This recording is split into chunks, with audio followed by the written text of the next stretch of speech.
The average household transitions from one home to another about every 5 to 7 years, and that could be an upgrade, downgrade, sell, move out of state, something or other. At the moment, we're seeing those averages stretch, and we're really coming out of a environment that was the perfect storm to create this bottleneck. You know, a really low rate environment, sitting on quite a bit of equity, low inventory, high demand. It's all been really scary. However, we've exited kind of the chaos, and I think it's a really good time to talk about what a sell and buy looks like in this new market. Is this new market really a good time to consider a sell? And I think pretty simply the answer is yes from an equity standpoint. The average homeowner has 200,000 plus in equity sitting in the home.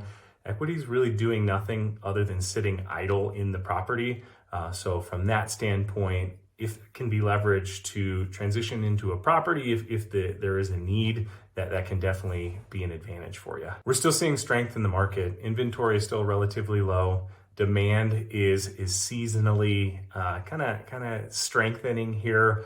We're not seeing excessive demand, but enough to create situations where sellers can be fairly confident they're going to get some activity. And if the characteristics of the sale, so the property itself, the list price, so forth and so on, you know, it is expected within a reasonable amount of time that there'll be an offer and or a contract on a listing. And then on the flip side of that, on the buy, there is some competition, especially if you find a really good property. However, again, not chaos. It's reasonable competition, and you definitely have to put your best foot forward, but contingent offers are being considered and accepted, which is a very big change, almost a 180 from where we were a year or 2 years ago at this time. And the elephant in the room is mortgage rates. I'll acknowledge, you know, that's kind of front and center for me. Mortgage rates are still at an elevated level.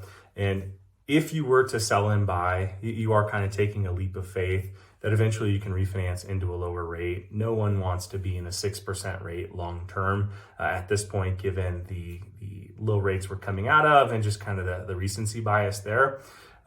So my suggestion, and I've been shouting this from the mountaintops, if you're considering a sell and buy, it's a really good time to do it. You just have to be okay with the higher interest rate at time of purchase and be prepared to refinance when rates come down. I say when because I'm very confident that will happen. I can't put an exact timeline on it, but hear me out here.